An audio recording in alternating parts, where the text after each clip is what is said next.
బీహార్ ఎన్నికల కౌంటింగ్ ఇప్పుడు జరుగుతుంది. రిజల్ట్ మనం చూస్తున్నాము. మెజారిటీకైనా ఎక్కువ సీట్లు మన ఎన్డీఏకి వస్తుంది. చాలా బ్రహ్మాండమైన విజయం సాధించినారు బీహార్లో. ఒక సైడు బీహార్ గెలుపు, ఇంకో సైడు జూబ్లీ హిల్స్లో మన బీజేపీకి వచ్చిన ఓట్లు. మొత్తం తెలంగాణలో ఇవాళ సోషల్ మీడియాలో ఏ విధంగా చర్చ నడుస్తుంది అది నేను చెప్పే అవసరము లేదు. గతంలో హుజూరాబాద్లో బై ఎలక్షన్ వచ్చింది. ఈటెల రాజేందర్ గారికి ఎట్లయినా ఓడిపియాలని కేసీఆర్ గారు చాలా కుట్రలు అక్కడ చేసినారు. కుట్రలు అంటే ఏ విధంగా కుట్రలు అంటే బూత్ క్యాప్చరింగ్ కానీ, ఆ బూత్లో ఉన్న హౌజెస్లో ఎంతమంది ఉన్నారు, ఎంతమంది ఓట్లు ఉన్నారు వాళ్ళకి కొననికి కానీ, ఆపోజిషన్ నేతలకు డ్రాప్ చేయడానికి కొననికి కానీ, పోలీస్ ఫోర్స్ పెట్టుకొని ఎదురుగా ఉన్న పార్టీ వాళ్ళకి భయపట్టడానికి కానీ, ఎదురుగా ఉన్న పార్టీ కార్యకర్తలకి లాఠీ చార్జ్ కానీ, కేసులు పెట్టేది కానీ, అది హుజూరాబాద్లో బీఆర్ఎస్ వాళ్ళు చేసినా మనం చూసినాము. సేమ్ ప్యాటర్న్ మన జూబ్లీ హిల్స్లో కూడా రేవంత్ రెడ్డి గారు చేసినారు. అది నాకు చెప్పే అవసరం లేదు. కాపీ టు పేస్ట్ మన జూబ్లీ హిల్స్లో జరిగింది.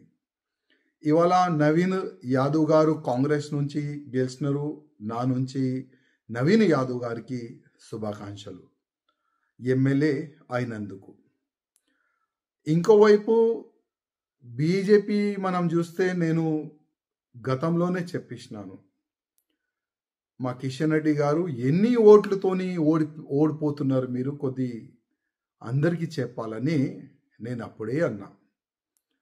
ఎందుకంటే ఇవాళ నేను పార్టీ నుంచి బయటికి ఎందుకు వచ్చినాను, ఎవరు వస్తారు చెప్పండి. ఒక ఎమ్మెల్యేగా అయిన తర్వాత అది కూడా మూడోసారి ఎమ్మెల్యే అయిన తర్వాత కూడా పార్టీ ఇడిచి బయటికి వెళ్ళాలంటే ఎంత పెద్ద గుండె ఉండాలి చెప్పండి. బాధతోని నా పార్టీని ముంచేస్తున్నారు, నా పార్టీ మునిగిపోతుంది, అది నేను చూడలేను. అందుకోసం బయట నేను వచ్చినాను పార్టీ నుంచి. కనీసం జూబ్లీ హిల్స్ ఎన్నికలు రిజల్ట్ వచ్చిన తర్వాత నేను మా కిషన్ రెడ్డి గారికి, మా బండి సంజయ్ గారికి, మా లక్ష్మణ్ గారికి, ఈ ముగ్గురు చాలా పెద్ద నాయకులు, డైరెక్ట్ కేంద్రంలో ఉన్న పెద్ద నాయకులతోని డైరెక్ట్ టచ్లో ఉన్న నాయకులు, పెద్ద పోస్ట్లో ఉన్న మా ఈ ముగ్గురు నాయకులతోని నా ఒక నివేదిక. జూబ్లీ హిల్స్ రిజల్ట్ నెక్స్ట్ ఏదైనా ఎన్నికలు అయితే అట్లాంటి రిజల్ట్ బీజేపీకు రాకూడదంటే ఒక్కసారి గుండె పైన చేయి పెట్టుకొని చూడండి ఎక్కడెక్కడ తప్పులు అవుతున్నాయి, ఎక్కడ తప్పులు అవుతున్నాయి చూడండి, ఆలోచన చెయ్యండి. ఈ ఎలక్షన్ అయిపోతుంది, మీరు ఒక మీటింగ్ పెట్టుకుంటారు, ఎక్కడెక్కడ తప్పులు జరుగుతున్నాయి జస్ట్ మీటింగ్ చేసుకుంటారు, చాయ్ కాఫీ తాగుతారు, నాష్టా చేసుకుంటారు, బిర్యానీ తినిపోతారు, మళ్ళా దానికి మర్చిపోతారు. మళ్ళీ ఏ నాయకులు ఆయన పనిలో ఆయన బిజీ అయిపోతారు, ఏ కేంద్ర మంత్రి ఉన్నా ఆయన పనిలో ఆయన బిజీ అయిపోతారు. మళ్ళీ నెక్స్ట్ లోకల్ బాడీ ఎలక్షన్ ఉన్నది, దాని తర్వాత మున్సిపల్ కార్పొరేషన్ ఎన్నికలు ఉన్నది, దాని తర్వాత అంటే మొత్తం అసెంబ్లీ ఎన్నికలు కూడా వస్తుంది. ఈ 2 ఎలక్షన్లో బీజేపీ రిజల్ట్ ఒకవేళ జూబ్లీ హిల్స్ లాగా ఉంటే మళ్ళా బీజేపీ కార్యకర్తలు ఎక్కడ పోవాలి, బీజేపీలో ఉన్న సీనియర్ నాయకులు ఎక్కడ వెళ్ళాలి? ఒకవేళ ఈ విధంగానే రిజల్ట్ ఉంటే దానికి ఎవరు బాధితుడు? ఎవరు? నేను అడుగుతున్నా ఎవరు? చాలా మంది గతంలో కూడా నేను మంచి చెప్తే కూడా కొంతమంది కామెంట్ చేసినాను, ఎవరు ఇప్పుడు బీజేపీలో లేవు కదా నువ్వు ఎవరు, దేని గురించి కామెంట్ చేస్తున్నావు అని కొంతమంది క్వశ్చన్ చేసినారు నా పైన. అయ్యా, నేను ఇవాళ మాట్లాడుతున్నా నా పార్టీ గురించి.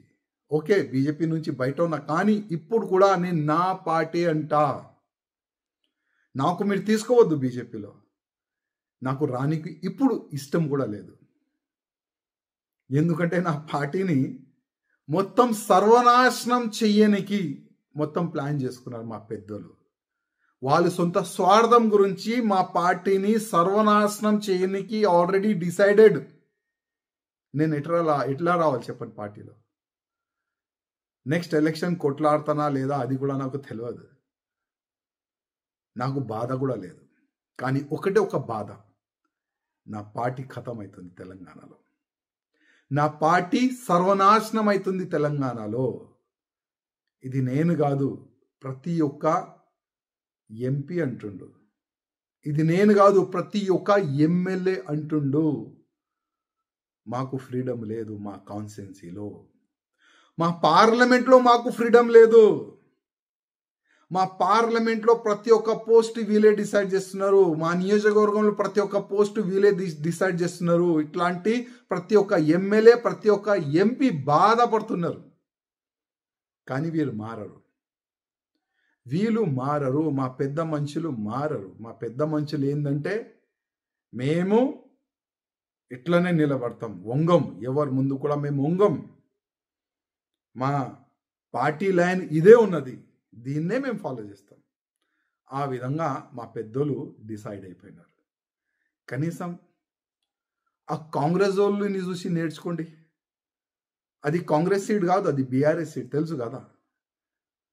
మాగంటి గోపీనాథ్ గారు గెలిచిన సీట్ అది, కానీ కాంగ్రెస్ గెలిచింది. ఎట్లా గెలిచింది? కుట్రలు చేసినారు, బూత్ క్యాప్చరింగ్ చేసినారు, ఇంటింటికి డబ్బులు పంచినారు, గెలుపు టార్గెట్ పెట్టుకున్నారు, వాళ్ళు గెలిచినారు. కానీ మనోళ్ళు గెలిచే టార్గెటే లేదు. ఎన్ని ఓట్లతో నీ ఓడిపోవాలి అదే టార్గెట్తో మా వాళ్ళు ముందుకెళ్ళినారు. మా కేంద్ర మంత్రి కిషన్ రెడ్డి గారు పార్లమెంట్లో ఉన్నా అది నియోజకవర్గం, ఈజీగా గెలవచ్చు. అది ఎలక్షన్ డిక్లేర్ అయిన తర్వాత, అంటే గోపీనాథ్ గారు చనిపోయిన తర్వాత ఆల్రెడీ తెలుసు కదా బై ఎలక్షన్ వస్తుందని. ఏం చేసినారండి? ఎందుకు ఆ జూబ్లీ హిల్స్లో ఉన్న ఓటర్ని ఎందుకు చెప్పలేదు మేమున్నాం మీకు అని? మా బీజేపీకి ఓటు వేయండి, మాకు ఇవాళ గెలిపియండి, మాకు గెలిపిస్తే నెక్స్ట్ బీజేపీ గవర్నమెంట్ వస్తుంది. ప్రతిసారి చెప్తారు కదా అక్కడిక్కడ, బెస్ట్ బీజేపీ గవర్నమెంట్ వస్తుంది, బీజేపీ గవర్నమెంట్ వస్తుంది. నాకైతే ఇంకా 50 సంవత్సరాలు అయితే కనబడతాయి బీజేపీ గవర్నమెంట్ వస్తుందని. ఈ విధంగా వెళ్తే ముందు, ఈ ముండితనంతో ముందుకెళ్తే బీజేపీ గవర్నమెంట్ ఇంకా 50 సంవత్సరాలు కూడా కష్టమే, చాలా కష్టం. నేర్చుకోండి, వేరే నేతలతోని కొద్ది నేర్చుకోండి. ఏ విధంగా గెలవాలి, ఏ విధంగా ఓటర్ని మన వైపు మళ్ళాలే నేర్చుకోండి. నేను ఏదైనా తప్పు చేస్తే, ఏదైనా తప్పు చెప్తే కూడా నన్ను క్షమించండి. కానీ బాధ ఉంది. కిషన్ రెడ్డి అన్న గారు, నా ఒక నివేదిక, రాజా సింగ్ మీ పైన కామెంట్ చేస్తుండు అని అనుకోవద్దు ప్లీజ్. కానీ పార్టీ చనిపోతుంది తెలంగాణలో, కాపాడండి, పార్టీని కాపాడండి. ఇదే నా ఒక్క నివేదిక మా కిషన్ రెడ్డి గారితోని, మా బండి సంజయ్ గారితోని, మా లక్ష్మణ్ గారితోని.